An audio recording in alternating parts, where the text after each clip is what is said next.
మనమైతే ప్రస్తుతం ఉండవల్లి గ్రామంలో ఉన్నాం. రాజధాని ప్రాంతమైనటువంటి రాజధాని గ్రామాల్లో ఒక గ్రామమైనటువంటి ఉండవల్లిలో ఉన్నాం. ఉండవల్లిలో సొరకాయ పంటకు సంబంధించినటువంటి వివరాలు తెలుసుకునే ప్రయత్నం చేద్దాం. ప్రస్తుతం మన చేతిలో ఉన్న సొరకాయే. ఈ సొరకాయ సాగు అయితే ఇక్కడ ఈశ్వరరెడ్డి గారు అనేటువంటి రైతు సాగు చేస్తున్నారు. ఈ సొరకాయ సాగు చేయడానికి ఎంత టైం పడుతుంది? దీనికి ఎంత గిట్టుబాటు ధర వస్తుంది? ఎంతమంది కూలీలు? పెట్టుబడి ఎంత? తదితర అంశాలన్నీ కూడా ఆయనతో మాట్లాడి తెలుసుకునే ప్రయత్నం చేద్దాం. ప్రస్తుతం అయితే మార్కెట్‌కి తరలించే పనిలో ఉన్నారు సొరకాయలను కోయించి. అక్కడ మనం చూడొచ్చు కూలీలు సొరకాయలకు వస్తున్నారు.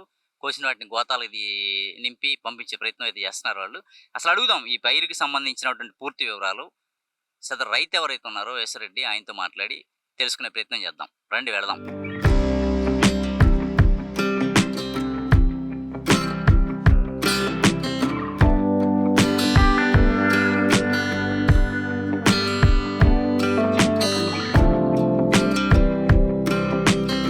ఏదైతే సొరకాయ పంట మనం చూస్తున్నామో, ఆ సొరకాయ పంట సాగు చేస్తున్నటువంటి రైతు ఈశ్వరరెడ్డి గారు ఉన్నారు. వారితో మాట్లాడదాం. ఈశ్వరరెడ్డి గారు చెప్పండి, ఈ పంట సాగుకి ఎంత ఖర్చు అవుద్ది? ఎంత పెట్టుబడి? ఇది మద్దతు ధర లభిస్తుందా లేదా? అసలు వ్యవసాయం పరిస్థితి ఏంటి? ఫస్టు పెట్టుబడి అక్కడ చూసుకుంటే చేను శుభ్రంగా బాగా నీట్‌గా చేసిన తర్వాత ఈ ఈ సొరలనంగానే ఆటోమేటిక్‌గా తెగుళ్ళు అయన్నీ ఎక్కువొస్తా ఉంటాయి. ఎందుకంటే స్వల్పకాలిక పంట ఇది. ఆ తెగుళ్ళు రాకుండా ఉండాలంటే చేను శుభ్రంగా చుట్టూ గూడా శుభ్రంగా ఉండాలి. ఇయన్నీ యాజమాన్య పద్ధతులు ఈ ముందు అవలంబించాలి. అవలంబించిన తర్వాత అప్పుడు సొర పంటని తీసుకోవాలి. ఇదివరకంటే నాటు సొర ఉండేది. ఇప్పుడు నాటు సొర అసలు లేదండి. ఆ ఇత్తనమే కనుమరుగైపోయింది. ఎక్కడో కనపడతలా. ఇప్పుడంతా గూడా వీఎన్ఆర్ అనో లేపోతే సిజంటా వాళ్ళనో లేపోతే ఇంకోటి చాలా కంపెనీలున్నాయి ఈట్లలో. ఈ హైబ్రిడ్ క్రాస్ చేసిన ఇత్తనాలు. ఆ ఇత్తనాలు తీసుకున్న తర్వాత దాన్ని ఒక పువ్వులాగా చూసుకుంటేనే గానీ పంట మాకు చేతికొచ్చిద్దండి ఇది. ఇది దాని పద్ధతులన్నీ గూడా ఇత్తనం పెట్టిన తర్వాత ఆ ఇత్తనం ఒక్కొక్క ప్యాకెట్ వచ్చి 10 గ్రాములు రూ. 250 ఎకరానికి 10 పడతాయి. దానికి అక్కడికి ఈ కల్టివేషన్ గానీ, వ్యవసాయం గానీ రూ. 10,000 ముందవుతాయి. దాన్ని చేను శుభ్రం చేయటానికి. అక్కడి నుంచి ఇంకొక 20,000 అవుతాయి ఎకరానికి. వచ్చేసి రూ. 30,000 దానికి పెట్టుబడి అయిద్ది. ఏది కాయ మొక్క మొలిచేటప్పటికి. అక్కడి నుంచి పెస్టిసైడ్, యాంటీబయాటిక్ మళ్ళీ ఇయన్నీ గూడా స్ప్రే చేయాల్సి ఉంటది. ఎందుకంటే ఎప్పటికప్పుడే చూసుకుంటుండాలి. దీని మీద పచ్చదోమ ఒకటి కనపడకుండా ఉంటది. ఆకు టైపులో దోమ గూడా అదే టైప్‌లో తయారవుతది. దాని ప్రకృతి లక్షణం అది. మనకి దోమలే కనపడదు. స్పష్టంగా కళ్ళతో చూసి దాన్ని చూస్తే దగ్గరగానే చూస్తే గాని అప్పుడు దోమ కనపడి దాన్ని స్ప్రే చేసుకోవాలి. లేదనుకుంటే దాని నుంచి ఆ వైరస్ తెగుళ్ళు వ్యాపిస్తా ఉంటాయి దోమల ద్వారాగా. ఇట్లాంటియన్నీ యాజమాన్య పనులు చేసుకుంటా ఉండాలి. ఇది దాని యొక్క మొదట మాత్రం ఎకరానికి రమారమి రూ. 30,000 సుమారుగా పెట్టుబడి అవుతుంది. కాయలు చేతికొచ్చేటప్పటికి రూ. 30,000 దాటుతుందండి. ఎంత టైం పడుద్ది? ఈ పైరు స్టార్ట్ అయిపోయేటప్పటికి పూర్తి కంప్లీట్ అయ్యేటికి ఎంత టైం పడుద్ది? ఎన్ని నెలలు పడుద్ది? మొదట పెట్టిన కాడ నుంచి 60 రోజులకి కోతకొస్తాయండి కాయలు. ఫస్ట్ కోత 60 రోజులకి తెగుతాయి. ఎక్కువ తక్కువ దిగుతాయి. తెగిన తర్వాత ఆ తర్వాత ఇంకో నెల ఉంటాయి. ఇక మొత్తం మీద ఒక నెల రోజులు మొత్తం ఈల్డింగ్ ఉంటది. ఆ నెల రోజులు మార్కెట్ గాన ఉండి ఆ రైతు చేతికి ఎంతో కొంత వస్తేనేమన్నా చేతికొత్తాయి. లేదు మార్కెట్ గాన ఏసినప్పుడు ఏం చేద్దంటే ఈ రైతు బజార్‌లో అప్పుడప్పుడు ఈ బజార్‌లో ఎమ్మటాళ్ళు ఏం చేద్దంటే సొరకాయ ఫ్రీ రూ. 100 కొన్న సొరకాయ ఫ్రీ అంటారాళ్ళు. ఆ సొరకాయ ఫ్రీ అయినప్పుడు మేము ఫ్రీ అయిపోతాం ఇక. ఇక మేము దున్నేసుకోవటమే చేలో. అంతే తప్పితే అది స్పెక్యులేషన్ పంట అండి. కూరగాయల పంట కదా! ఉంటేనేమన్నా మొన్న ఈ మధ్య దాకా 2 నెలల క్రితం రూ. 30 ఉంది. రైతు దగ్గరే రూ. 30 కొన్నారు. ఆశాజనకుంది. మంచి రేటు ఆశాజనకుంది. అయితే ఇప్పుడొచ్చేమన్నా కాయ రూ. 7, రూ. 8 ఇగ రైతు బజార్ రేటు కంటే రైతు బజార్‌లో మేము అమ్ముకోలేము తీసుకెళ్ళి. మేము కూర్చోవడం మా వల్ల గాదు. ఆ రైతు బజార్‌లో రూ. 12, రూ. 14 ఎంతో ఉంది రేటు. దాంట్లో సగం ఇస్తారండి మాకు. ఏసుకెళ్ళే వాళ్ళు బయర్స్ ఉంటారు. వాళ్ళు తీసుకెళ్ళి అమ్ముకుంటారు. అయితే రైతే ఎళ్లి అమ్ముకోవచ్చు కదా! రైతు బజార్‌లో ఉండడానికి. మేము ఇప్పటిదాకా కొట్టుకొని ఉంటాం. ఇప్పటి నుంచి రైతు బజార్‌లో ఎళ్లి ఏడమ్ముకున్నాం కాయలు? ఇయన్నీ సాధ్యమయ్యే పని కాదు మాకు. అందుకని మేము కూడా దళారులనే ఆశ్రయిస్తాం. తప్పదిక అది. ఆ దళారులు ఉంటేనే మరి ఆ పని అవుతా ఉంటది. మన ఇదిగో ఈ ముగ్గురు ఎప్పుడూ రెగ్యులర్‌గా మా కింద బతుకుతా ఉంటారు. మరి మేమందరం కూడా రైతులు కూడా రైతు మీద ఆధారపడ్డాను కాబట్టి రైతు కూడా బాగుండాలనేది కూడా వాళ్ళు కూడా కోరుకుంటున్నారు. ఇది మొత్తం ఒక చైన్ కట్ లాంటిది. ఒక రైతుకి ఒక రూ. 10,000 గాన లేదా ఓ రూ. 1,00,000 గాని వస్తే వాడు లెట్రిన్ కడతామో లేకపోతే ఇంకోటని ఇంకా 10 దినాలు కల్పిస్తాడు అది రైతు అనేవాడు. మరి అట్టాగే కార్మికులకి వాళ్ళకొచ్చాయనుకోండి, వాళ్ళు కూడా మరి గడపలు పెట్టియటమో లేకపోతే దర్వాజాలు పెట్టియటమో లేకపోతే ఏదోటి పని చేస్తారు. ఇది గొలుసుకట్టు లాంటిదండి. వ్యవసాయం అనేది గొలుసుకట్టు లాంటిది. ఎప్పటికప్పుడే పైర్లు మారుతా ఉండాలి. టెక్నాలజీ చూసుకుంటూ ఉండాలి. మేము కూడా ఏత్తా ఉండాలి. ఒకసారి మేము కూడా బోల్తా పడతాం. ఒకసారి ఏదో సన్నాసిత్రం ఏత్తాం. అదేదో ఇంతంత కాయలు కాస్తాయి. ఒక్కోటేమో మంచిగానే ఉంటది. అట్లా రకరకాలైన ఒడిదుడుకులు కూడుకున్న వ్యవసాయం అండి ఇది. ఇది వస్తే ఎకరానికి ఒక 50,000 వస్తాయి. లేదనుకుంటే ఇక మొత్తం అంతా దండగ వస్తుంది. 50,000 దండగే వచ్చిద్ది. ఆ రకంగా చెప్పాలంటే ఇది నికరమైన మార్కెట్ కాదు. అయితే ప్రభుత్వం వాళ్ళు ఏం చేయాలంటే దీని మీద ఇప్పుడు చంద్రబాబు గారు ఇవాళే పెడుతున్నాడు. అదేందో దాని పేరేదో ఉంది. మాకు నోరు కూడా తిరగట్లా. వ్యవసాయానికి సంబంధించిన సంజీవిని పెడుతున్నాడు. ఆ సంజీవిని ఇయన్నీ పెట్టి బిల్ గేట్స్‌ని తీసుకొచ్చి ఇంత ఖర్చులు పెట్టుకొని ఇంత మెయింటైన్ చేసేటప్పుడు ఆ రైతుకి పంట చూసి ఎంతొస్తుంది? ఆ రైతుకి ఎంత అసలు దండ పడతాడా? లాభపడుతున్నాడా? అనుకుంటే ఆ సబ్సిడీ గాని వ్యవసాయానికి పెంచితే మందు కట్టలకు గాని, లేదంటే ఏదైనా సరే పంట నష్టపోతే డ్యామేజీ గాని అయి గాని ఇస్తే బ్రహ్మాండంగా ఉండు. గతంలో మరి ఇంతకుముందు చేసిన ప్రభుత్వం గూడా కొంతమేర ఏదైనా పశుదాట గాని పోతే రూ. 1,30,000 దాకా పశుదాట నష్టానికి అది దాన్నేమంటే పసుపు సుగంధద్రవ్యాలు. ఆ సుగంధద్రవ్యాల పంట కింద దాన్ని రాసి మా ఊళ్ళో వరదలొచ్చినప్పుడు రూ. 1,30,000 పంట డ్యామేజ్ వచ్చింది. మరి ఈ సొరలకు గాని, లేపోతే ఇంకో పైరుకి గాని, అరటికి గాని మాకు పెద్ద నష్టం వస్తానే ఉంటది ఏదోటి. వచ్చినప్పుడు ప్రభుత్వం ఆదుకోవాలని కూడా మేము రైతుల తరపు నుంచి మేము అందరి తరపు నుంచి మేము విజ్ఞప్తి చేస్తున్నాం. అది అది మన్నించి ఇలాంటి కార్యక్రమాలు పెట్టొద్దని కాదు. ఇలాంటి కార్యక్రమాలు పెట్టే ముందు రైతుని కూడా దృష్టిలో పెట్టుకోవాలి. ఆ రైతుకి ఎంత వస్తున్నాయి అందుకే ఆత్మహత్యలు చేసుకునేది. ఎంతమంది చేసుకుంటున్నారు? రైతేంటంటే తన స్వభావం ఏంటంటే ఆ రేటు ఎంతన్నా ఉన్నాయి. అసలు ఆ మార్కెట్‌తో సంబంధం లేదు. ఆ పంట గాన చూసుకొని ఆ పంటకి చూసుకుంటే రైతు ఎంతో సంతృప్తి చెందుతాడు. అది చెప్పలేని ఆనందం. ఆ ఆనందం కోసమే ఈ రైతు వ్యవసాయాన్ని వదిలిపెట్టడు ఎప్పుడైనా సరే. ఎరువులు ఎంత ఖర్చవుతాయి సార్? ఇప్పుడు దీనికి సంబంధించినటువంటి ఎరువులు ఏమేమి వాడతారు ఈ సొర పంటకి? ఎంత ఖర్చు? ఎరువులు పురుగు మందులు ఎక్కువ గాని ఎరువులు తక్కువ. ఎరువులు మా కంపోస్ట్ ఎరువు ఒక ఎకరానికి ఒక 5 ట్రక్కులు తోలుతాము. అది ఒక 10,000 ఖర్చవుతుంది. పురుగు మందులు ఎక్కువ వాడాలండి దీనికి. పెట్టుబడి మొదటిసారిగా తర్వాత పెట్టుబడి ఉండదు. కాపోతే మార్కెటింగ్ అనేది ఇక ఒడిదుడుకుల మార్కెట్. అది. కూలీలు ఎంతమంది పెడతారు? మీకు ఈ 2 నెలల పంట, నెల పంట ఈ పంట పూర్తి అయ్యేటప్పటికి ఎంత ఎంత కూలీలు ఖర్చవుతుంది? ఈ ఎకరానికి ఒక 300 పనిదినాలుంటాయి. ఈ ఈ పంటకి 300 అంటే 300 మంది పనిచేసే పని ఉంటదండి మాకు. ఆ 300 మందికి కంపల్సరీగా రేట్ ఎంతనున్నాయి 300 పనిదినాలుంటాయి. పంట అయిపోయేటప్పటికి. ఏది ఓన్లీ పంట కోతకే. అంతకుముందు ఓ 100 పనిదినాలు. టోటల్‌గా 400 పనిదినాలుంటాయి. దీంట్లో సొరపాట అయ్యేటప్పటికి. ఈ మార్కెట్ వచ్చేసి మనకి విజయవాడలో దగ్గరలో ఉంటుందా? లేదంటే ఎక్కడికైనా బయటికి పంపించాలా? ఇంపోర్ట్ అవుతాయా ఇక్కడి నుంచి మన దగ్గర నుంచి? అసలు లేదండి ఇంపోర్టెడ్ అసలు అవ్వవండి. ఇక్కడి నుంచి ఇంపోర్టెడ్ అసలు అయ్యే అవకాశం లేదు. తీసుకెళ్ళరు. మరి అది నాకు కూడా బాగా తెలీదు. ఆహ్, తదిమా సరుకులన్నీ అవుతాయి గానీ, ఒక్కోసారి మనమే దిగుమతి చేసుకుంటాం. ఒకసారి పండవిక్కడ. ఆ ప్రకృతి అనుకూలించినప్పుడు అన్ని తెగుళ్ళొచ్చేసి పడినప్పుడు ఉత్తరాఖండ్ నుంచి, జార్ఖండ్ నుంచి కూడా దిగుమతి చేసుకుంటారు గానీ సొరకాయలని. మనయయితే ఎక్స్‌పోర్ట్ ఉంటే కనీసం కాయ రూ. 15 ఉంటదండి మాకు రైతు దగ్గరే. మరి ఆ రేటు వస్తే మాత్రం రూ. 15 వస్తే మాత్రం మంచి రేటేనండి ఇది. ఆ రేట్ లేదండి ఇప్పుడు. మీకేదో దొల్లిస్తా ఉంటాం బండి అంతేది. ఎక్స్‌పోర్ట్ లేకపోవడం వల్ల కూడా కొంత ఇబ్బందికరమైన వాతావరణం పంటకి. బయటికి గాని కాయలు ఇతర రాష్ట్రాలకు ఇంకొక చోటకు పంపించే పరిస్థితి ఉంటే మంచి గిట్టుబాటు ధర కలిగే అవకాశం ఉంటదా? ఎక్స్‌పోర్టు కంటే కూడా ఎక్స్‌పోర్ట్ అనేది అది అంతర్జాతీయ సంబంధించిన విషయం. అయితే అది మొత్తం ఎక్స్‌పోర్ట్ ఉండాలని కూడా కోరుకుంటున్నాం. అయితే దీన్నేం చేయాలంటే ఈ సొరకాయని జ్యూస్‌గా తీసి ఈ మధ్య కాలంలో కొంతమంది తయారు చేస్తున్నారు. సొర జ్యూస్ అనేది ఆరోగ్యానికి మంచిది. ఇలాంటి ముందు ప్రచారం చేస్తే ఆటోమేటిక్‌గా ఈ పంటను కొనటానికి అందరూ కూడా సహకరిస్తారు. సొరకాయ జ్యూసు తాగితే మంచి శ్రేష్టం. ఎక్స్‌పోర్ట్‌తో పాటు వీటితో కూడా మన ఆరోగ్యానికి కూడా చాలా మంచిది. ఎందుకంటే ప్రకృతి నుంచి వచ్చిన కాయ దీనికేది ఇంజెక్షన్‌లో లేకపోతే యూట్యూబ్‌లో చూస్తాం అప్పుడప్పుడు. ఇంజెక్షన్ చేస్తా ఉంటారు. మాగ్గా మేము కనీసం కాయలు కోసేటప్పుడు 15 రోజులు ముందే పెస్టిసైడ్ ఆపేస్తాం. ఎందుకంటే ఎవరైనా సరే పాపం తింటారు. తినేటప్పుడు మేము ఆ మందులు కొట్టమండి. ఆటిని అంత జాగ్రత్తగా చూసుకుంటాం. ఆ ఎక్స్‌పోర్ట్ కూడా మంచి క్వాలిటీ రకమే. మన ఎక్స్‌పోర్ట్ ఇచ్చినప్పుడు ఈ సబ్సిడీ ఇస్తే ఈ పంటకే ఇదిగో కాయకి రూ. 2 లేకపోతే రూ. 5 ఇస్తే మాకు అదే వెల్ అండ్ గుడ్. అది ఎక్స్‌పోర్ట్ అనేది అది నాకు బాగా అవగాహన లేదు దాని మీద పూర్తిగా. అది కూడా నేను తెలుసుకోవాలి. ఈ పంట మొత్తం గూడా ఎంత ఎంత పండించారు? ఎంత విస్తీర్ణంలో పండించారు మీరు? ఇది మొత్తం నాది 2.5 ఎకరాలండి ఇది. ఒక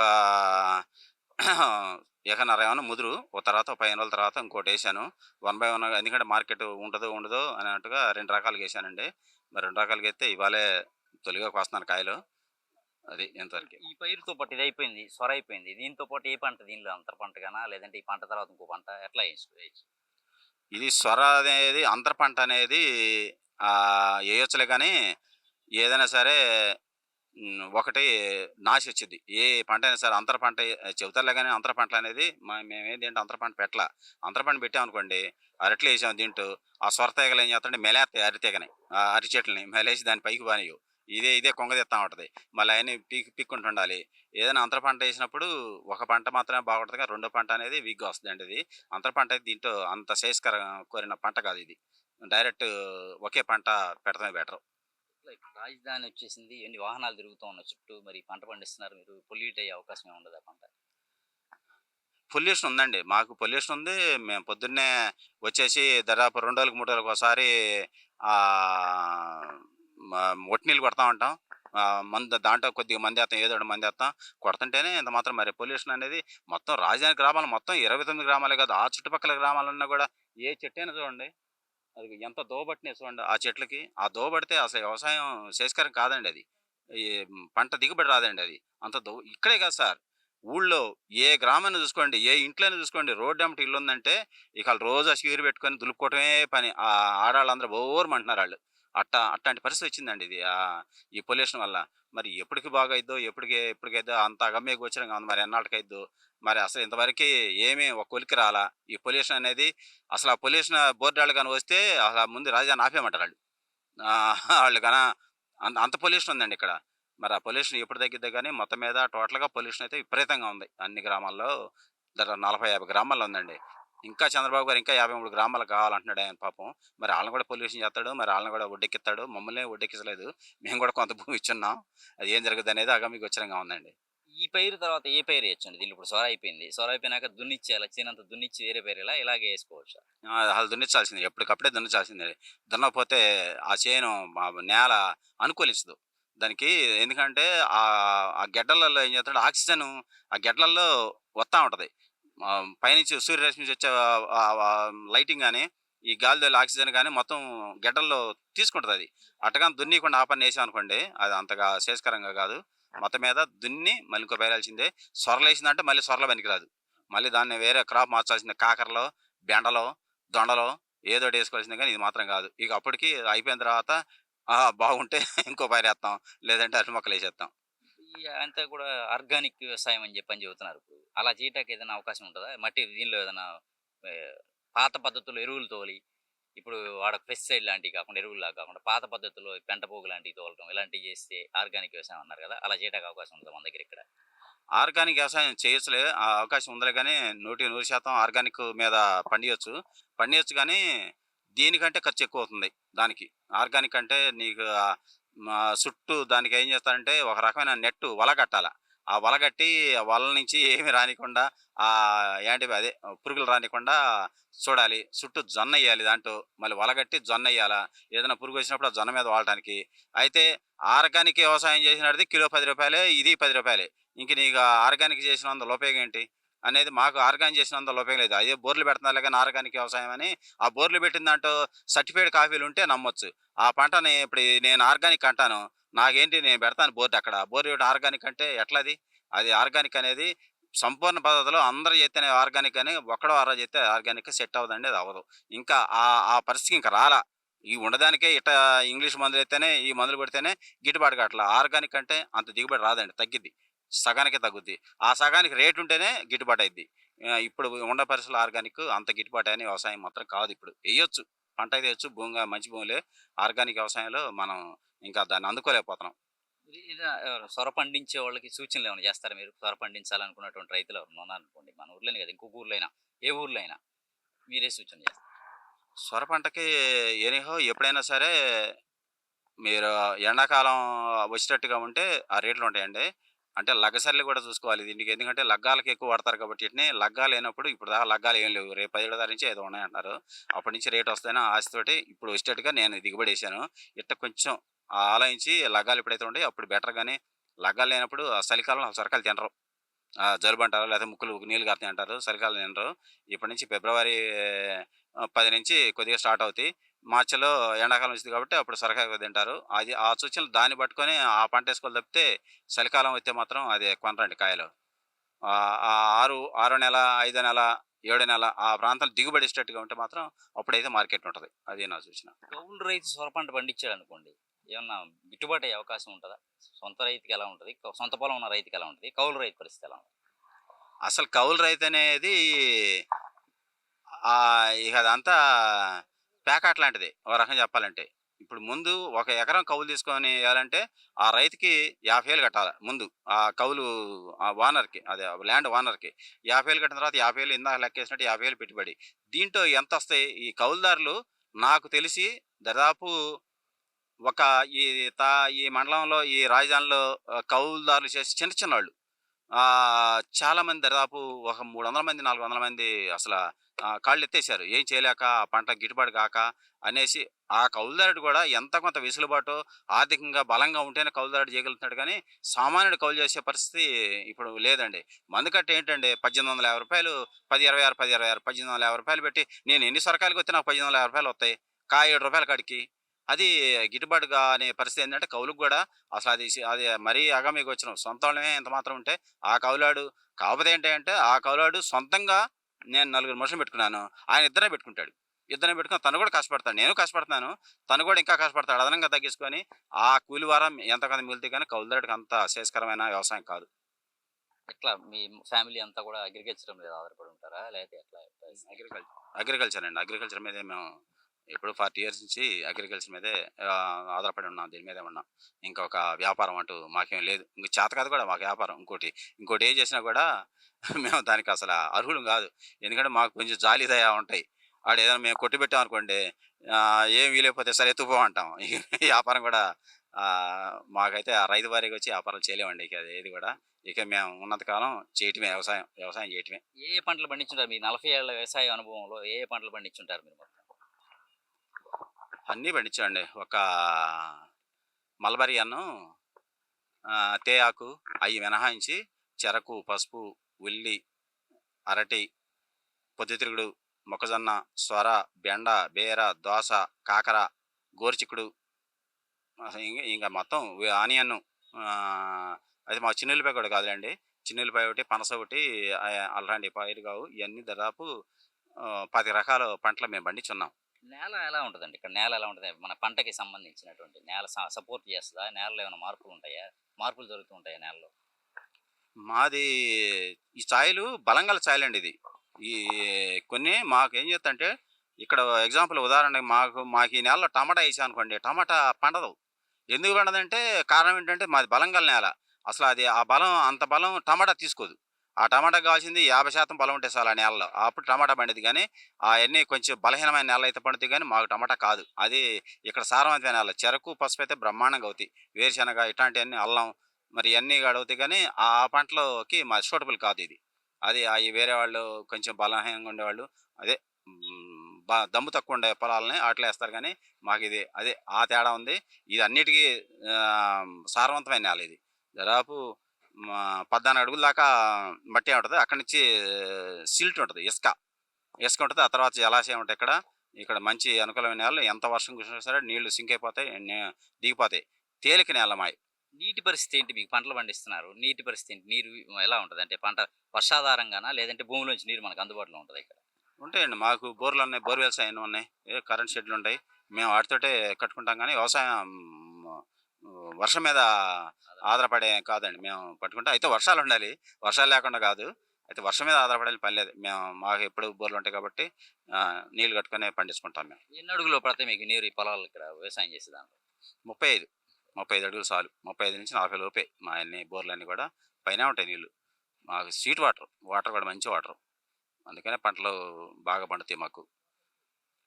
అట్లే దీంతో పాటు ఇప్పుడు ఇది అయిపోవచ్చింది. సొర అయిపోవచ్చింది.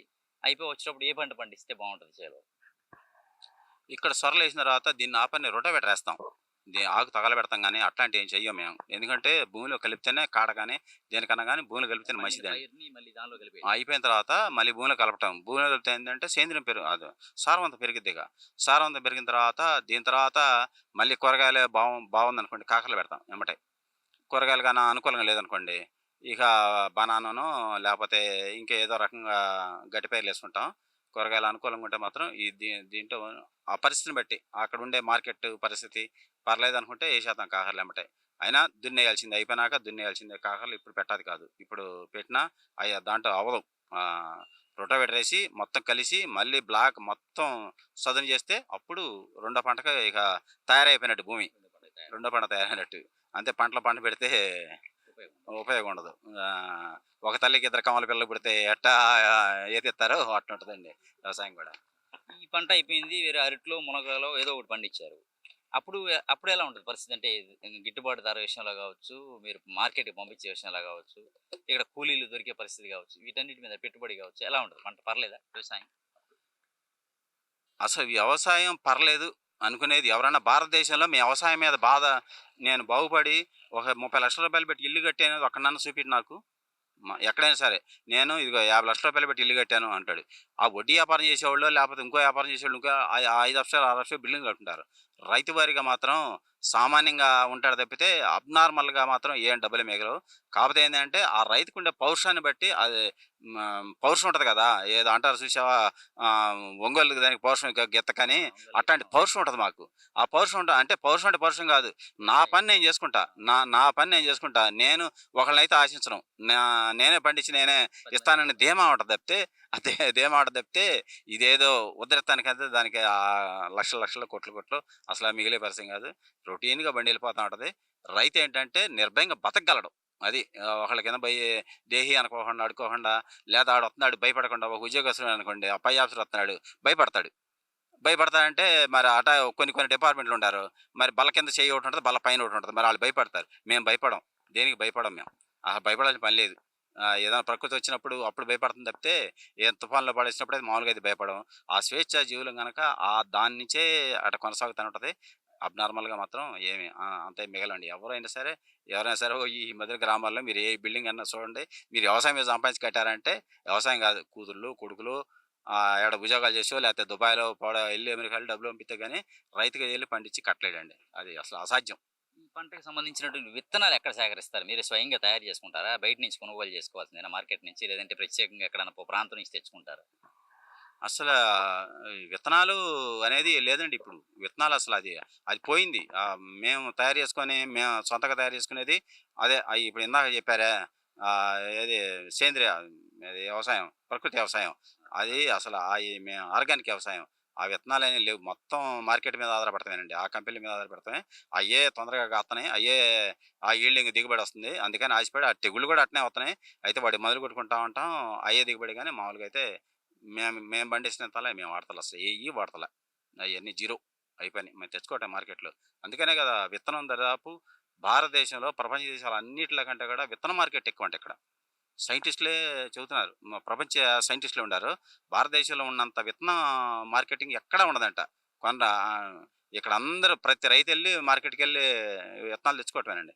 ఇది ఒక వ్యాపారం, ఆ విత్తనాలది ఒక వ్యాపారం. దాదాపు ఇదివరకే విజయవాడలో నా చింతనలో ఒకటో రెండో కొట్లు ఉండేయండి విత్తనాలు అమ్మడానికి, కొట్లుండే అవి కూడా నాటి. ఇప్పుడు దరిదాపు విజయవాడలో 30 కొట్ల దాకా ఉన్నాయి. ఏది మరి అంత పెరిగింది కొంటం, పెరిగిపోయింది, పెరిగింది. ప్రభుత్వం కూడా సప్లై చేస్తుంది కొన్ని ప్యాడీలు విత్తనాలు వరిలు అవన్నీ. ప్రభుత్వం వాళ్ళది వేరు, వీళ్ళది ప్రైవేట్ వాళ్ళది వేరు. ఈ ప్రైవేట్ వాళ్ళ రేట్ ఎక్కువ ఉంటాయి. ఒకసారి వీటిలో కూడా మోసం జరుగుద్ది. డూప్లికేట్ విత్తనాలు ఇస్తా ఉంటారు. అవి ఏమన్నా మొగజాన్ని ఎత్తామన్నా మొగజాన్ని కండలు రాకుండా ఒట్టి చెట్లు పెరుగుతూ ఉంటాయి. వాడిని తీసుకొచ్చి గందరగోళం చేస్తే అవి ఏదో కొద్దిగా డ్యామేజ్ చేస్తూ ఉంటారు. ఇక ఎన్ని రొటీన్గా ఆటికి అలవాటు పడ్డాం, ఆ విత్తనాలు తీసుకుంటామండి. ఇక మేమైతే విత్తనాలు వేసే పరిస్థితి లేదు మా దగ్గర. యువ రైతులకి మీరు ఒక అంటే అనుభవం కలిగినటువంటి రైతు, 40 ఏళ్ళ అనుభవం ఉంది మీకు వ్యవసాయంలో. కొత్తగా యువ రైతులు ఎవరన్నా వచ్చి వ్యవసాయం చేయాలనుకుంటే మీరేం చెప్తారు? యువ రైతులు చాలా తక్కువ మంది వస్తున్నానండి. యువ రైతులు ఎందుకంటే నా పిల్లాడిని నేను వ్యవసాయం చేయడానికి ఇష్టపడతలే. నా పిల్లాడిని ఏదో చదివిచ్చేసుకొని ఏదన్నా చేయడానికి అయితే ఇష్టపడతాను. ఎవరి పిల్లైనా సరే వ్యవసాయం చేయడానికి ఏ రైతు కూడా సహకరించలేదు. ఎందుకంటే ఇది దిక్కుమాలిన వ్యవసాయం. ఇది రైతు నిద్ర ఉండదు, పొగులు నిద్ర ఉండదు. ఒకసారి రైతులు కూడా నీళ్ళకి రావాల్సి ఉంటుంది. ఈ మరి పాములని తేళ్ళని ఇవన్నీ ఉంటా ఉంటాయి. ఇవన్నీ వద్దు నాయన, మేము కష్టపడతాం కానీ ఈ వ్యవసాయం తగ్గిపోతుంది. పొయ్యకందుక అంత యంత్రాల మీద ఆధారపడేసి యంత్రాలతో పని చేయటమే కానీ ఈ ఈ యువ రైతులు అనేది ఇప్పుడు మన వ్యవసాయంలో సెట్ అవ్వడం కష్టం ఈ విధానాల మీద. అదే ప్రభుత్వం వాళ్ళు సహకరించి ఇదిగో నువ్వు బీఎస్సీ చదివినాడిని అగ్రికల్చర్ చేసావు అనుకోండి, ఆ స్టైపెండ్ ఇవ్వమనండి అతనికి. ఆ అగ్రికల్చర్ చదివినవాడికి శాలరీ ఇవ్వమనండి, హాఫ్ శాలరీ ఇవ్వమనండి. వాడు వ్యవసాయం చేసేవాడికి శాలరీ ఇవ్వమనండి. వాడు ఈ వ్యవసాయం ఇంట్రెస్ట్గా చేస్తాడు. మరి అతను చదువుకునే దాని మీద కంఫర్టబుల్గా ఏ మందులు అయితే పని చేస్తాయి అనేది అతను తెలిసింది, అతను వాడతాడు.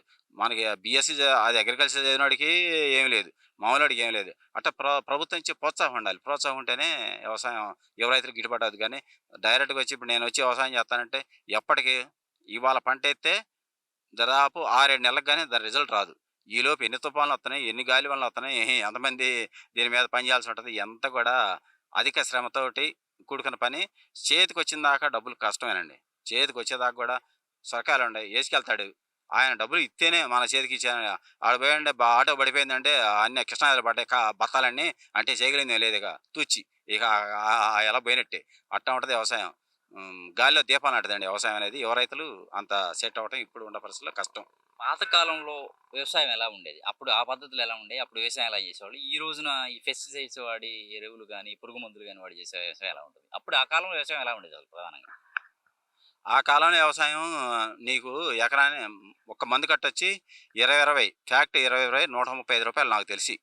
₹130, ₹1000 తీసుకెళ్తే 5 కట్టలొచ్చాయి. ఇప్పుడు ₹1000 తీసుకెళ్తే అరకట్ట రాట్లా. మరి అప్పుడు వ్యవసాయం గిట్టిందండి. ఇప్పుడు అసల ఈ పెట్టుబడులు ఎక్కువైపోయింది దాని మీద. మరి ఆ మందెత్తేనే పండుతున్నాయి. మందయిపోతే పండతలేదు.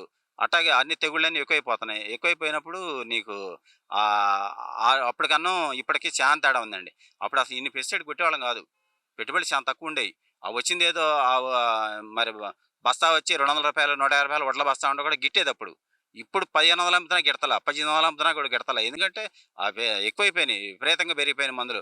ఒక్క 50 కిలోల మందు కట్టేస్తే మా 75 కిలోలు బస్తా సౌక. ఏది వడ్ల బస్తా. ఇది ₹1850 ఉంటే అది 1200 ఉంది. మొన్న ఈ మధ్య 1200, 1300 ఉంది బస్తా. 75 కిలోల బస్తా 1100 ఉంది. ఇక అసలు మందు కట్ట రేటు ధాన్యం అమ్ముకోలేకపోతున్నాడు రైతు. అదే మార్కెట్‌లో లేదు. అది ఏ రకంగా గాని ప్రభుత్వ లోపాలు ఇయన్నీ ఉంటాయి. మేము ఆరబెట్టండి మీరు 1800 ఇస్తాం లేతే ఎండబెట్టండి ఇత్తాం ఇత్తాం అంటారు. ఆ ఎండబెట్టేదాకా రైతు అసల ఓపిక ఉండొద్దు. పైన వర్షాలనే లేతే అయ్యని ఇయ్యని మొన్న ఈ మధ్య వర్షాలు తుఫాన్లన్నారు. ఆ తుఫాన్లకు భయపడి 1100, 1200 బయటోళ్ళకి ఇచ్చేశారు. అట్టా వ్యవసాయం అనేది ఆహ్, ఆ విధానం కూడా పద్ధతి లేదు.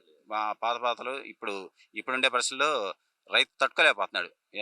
తెగ నమ్మేస్తున్నాడు. ఎంతకైనా సరే తెగ నమ్ముతున్నాడు కానీ ప్రభుత్వం చెప్పిన విధంగా 18% వేడి రావాలంటాడు దాంట్లో. ఆ వడ్లల్లో 18% కూడా రానీయడు. తెగ నమ్ముకుంటాడు. ఎందుకంటే బయటికెళ్ళిపోవటం మంచిదని. డబ్బులు చేతిలోకొస్తుందే గొప్ప. అదే ఆ పాత పద్ధతులు కానీ ఇప్పటికి పాతయితే నికరంగా వచ్చేయి డబ్బులు. ఇప్పుడు అట్ట గాదు. అది 10,000 వచ్చినా ఎకరానికి మిగిలేయి. ఇప్పుడు 10,000 కాదు ₹1,00,000 వచ్చినా కూడా ఖర్చులయిపోతున్నాయి అన్నీ గూడా. అది వ్యవసాయ పరిస్థితి. ఈ సొర పంటకి సంబంధించి ఏదైనా మార్కెటింగ్ చేసే విషయంలో గాని, వీటిలో గాని ప్రభుత్వం నుంచి ఏమైనా సహకారం ఉంటదా మీకు? ఏం లేదు అసలు ఏం లేదు. అసలు ప్రభుత్వం నుంచి ఎలాంటి సహకారం గాని, అయి గాని ఏం ఉండవు. ఆహ్, అసలు ఇదివరకైతే విలేజ్‌లో వ్యవసాయ డిపార్ట్‌మెంట్‌కి సంబంధించినాళ్ళు ఉండేవాళ్ళు. తిరుగుతా ఉండేవాళ్ళు. అసలు ఇప్పుడు ఎవరు తిరిగేవాళ్ళు లేడు. మాకు సలహాలు చెప్పేది కూడా ఎవరు లేదు. అదేదో రైతు భరోసా కేంద్రం అన్నారు. ఇదిగో తెగుళ్ళొచ్చి రైతు భరోసా కేంద్రాన్ని చెప్పామనుకోండి, మేము పయ్యాళ్ళని కనుక్కుంటామంటారు. ఈళ్ళకి చెప్పడం రాదు. ఈ రైతు భరోసా కేంద్రం ఇప్పుడు అది కూడా పేరు మార్చారుగా రైతు భరోసా కాదు ఏదో పెట్టినట్టున్నారు మళ్ళీ. ఏది పెట్టినా ఏం చేసినా ఇదివరకు సేలం తిరిగేవాళ్ళండి. అగ్రికల్చర్ డిపార్ట్మెంట్ వాళ్ళొచ్చి ప్రతి 2 నెలలకు, 3 నెలలకు సమావేశాలు ఏర్పాటు చేసేవాళ్ళు ఆ రోజుల్లో. ఇప్పుడు అదంతా పోయింది. ఇక రైతులెళ్ళి ఆ కొట్టాడు చెప్పింది మందు కొడతమే. ఏదైనా వస్తే ఈ రైతుకేమో చదువు రాదు. ఆ కొట్టాడు ఆ పరిస్థితికి వచ్చిందండి. అది ప్రభుత్వం ఏం చేసిందంటే వ్యవసాయం నుంచి డైవర్ట్ అయిపోయింది వెనక్కి. ఇప్పుడుండే కాలంలో. ఇప్పుడే మొన్నటిదాకా రైతు భరోసా ₹20,000 అన్నారు. ₹20,000 ఇంతవరకు నాకు రాలేదండి. ఇప్పుడు వచ్చింది ఈ ప్రభుత్వం 2 ఏళ్ళు అవుతుంది. ₹20,000 నాకైతే రాలే. నాకు 6,000 వచ్చినాయి. అది ఇయి గూడా అరకొరగా ప్రకటించినవి కూడా అరకొరగా ఇత్తంటే ఇంకా వ్యవసాయం ఇంకా ఏ మూల చేసినా కూడా ఏడ పోయినా కూడా అన్నీ చేతి పక్కలే పెట్టినట్టు దరిద్రుడు ఏ పక్క పోయినా చేతి పక్కలే పడ్డట్టు మా పరిస్థితి అట్లా ఉందండి ఇప్పటికి. Okay sir. Right. Thank you. Right. మనమైతే ఎస్‌రెడ్డి గారితో మాట్లాడాం. ఆయన సొర పంట పండిస్తున్నారు. సొర పంట గురించి ఈ పంట ఏంటి? ఈ పంట పరిస్థితి ఏంటి? మొత్తం చూసాం మనం. ఇక్కడ సొరకాయలన్నీ కూడా ఇట్లా గోతాలకెత్తి మార్కెట్‌కి పంపించడం. విజయవాడ మార్కెట్‌లోనే వీటిని అమ్ముకోవటం తీసుకెళ్ళి వీళ్ళే తీసుకెళ్ళి అమ్ముకోవాల్సిన పరిస్థితి. ఎవరు కొనుగోలుదారులైతే ఇక్కడ రారు. మనం మార్కెట్‌కి తీసుకెళ్లాల్సిందే అని చెప్తున్నారు. ఇదే సమయంలో నష్టం వస్తే మాత్రం పెట్టిన పెట్టుబడి మాట దేవుడి ఎరుగు అప్పుల పాలవటం అనేది కూడా ఆయన స్పష్టంగా చెప్తున్నారు. అలాగే ప్రభుత్వం నుంచి కూడా ఎటువంటి సహకారం అందటం లేదు. ఈ సొరకాయ విషయంలో కావచ్చు, ఇతర పంటలైనా అని చెప్పని చెప్తున్నారు. అలాగే విత్తనాలు కూడా బయట కొనుక్కోవాల్సిందే. విత్తనాలు కూడా ఇంతకుముందు గతంలో పాత పద్ధతులు అయితే వేరు, ఈ పద్ధతులు వేరు. ప్రస్తుత పద్ధతుల్లో విత్తనాలు కూడా కొనుక్కోవాల్సే వస్తుందని చెప్పని చెప్తున్నారు. అయితే అంతర పంటగా కూడా వేసేవాళ్ళు దీన్ని. ఇప్పుడు సొర పంట పూర్తిగా సొర పంట పండించిన తర్వాత ఈ పంటనంతా కూడా పంటను తగలబెట్టేయటము, పక్కకు లాగేయటము చేసేవాళ్ళు. అలా చెయ్యము. దీనిలోనే దున్నిచ్చేసి కలిపి ఎండిపోయిన తర్వాత కలిపి దున్నిచ్చేసి మళ్ళీ అప్పుడు పంట వేస్తాం వేరేది అని చెప్తున్నారు. అయితే ప్రస్తుతం రైతు పరిస్థితి అయితే మాత్రం ఆశాజనకంగా లేదని అయితే యశ్వరెడ్డి గారు స్పష్టంగా చెప్తున్నారు. వీడియో జర్నలిస్ట్ రెహమాన్‌తో నాని, ఏపీ అమరావతి అగ్మార్క్ ఉండవల్లి నుంచి.